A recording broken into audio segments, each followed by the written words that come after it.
Guys, അസ്സലാമു അലൈക്കും. Welcome back to my channel cooking and my dreams. അപ്പോൾ വൈകുന്നേരം പുറത്ത് നല്ല മഴയായപ്പോൾ മുട്ട പഫ്സ് കഴിക്കാൻ മോഹം. അത് മേടിച്ചതല്ല, വീട്ടിലുണ്ടാക്കിയത്. അപ്പോൾ അതിനുള്ള പരിപാടികൾ ചെയ്യാമെന്ന് കരുതി അങ്ങനെ ഒരു നോൺ സ്റ്റിക്ക് പാൻ വെച്ച് അതിലേക്ക് ഇഞ്ചി വെളുത്തുള്ളി പേസ്റ്റ്, സവാളയും പച്ചമുളകും നീളത്തിലരിഞ്ഞതും, പാകത്തിന് ഉപ്പും, ഇച്ചിരി മഞ്ഞൾപ്പൊടി, മുളക് പൊടി, മല്ലിപ്പൊടി, പെരിഞ്ജീരകപ്പൊടി, ഗരം മസാലപ്പൊടി ഇത്ര ഇട്ട് നന്നായിട്ടൊന്ന് വഴറ്റി 1.5 ടീസ്പൂൺ ടൊമാറ്റോ സോസും 1 ടീസ്പൂൺ സോയാ സോസും 1 ടീസ്പൂൺ കറിവേപ്പില പൊടിയും കൂടെ ഇട്ട് ഇതിന്റെ പച്ചമണം മാറാൻ വേണ്ടി ഒന്ന് മൂടി വെച്ച് ഒരു 5 മിനിറ്റ് കുക്ക് ചെയ്തെടുക്കുക. ഇനി നമുക്ക് 2-3 മുട്ട പുഴുങ്ങി എടുക്കുക.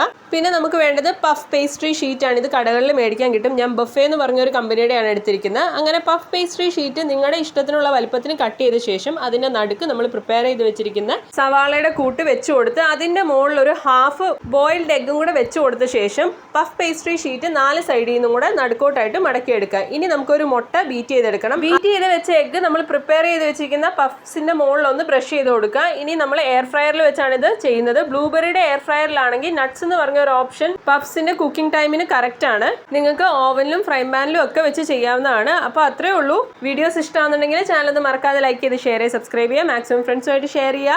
സബ്സ്ക്രൈബ് ചെയ്ത് തന്നെ കാണാൻ ശ്രമിക്കുക. റെസിപ്പി മസ്റ്റ് ആയിട്ടും ട്രൈ ചെയ്ത് നോക്കി ഫീഡ്ബാക്ക് കമന്റായി അറിയിക്കുക. പുറമേ നല്ല ക്രിസ്പിയും ഉള്ളിൽ സോഫ്റ്റ് ആയിട്ടുള്ള പഫ്സ് ആയിരുന്നു. Hope you all like the video. Thank you for watching.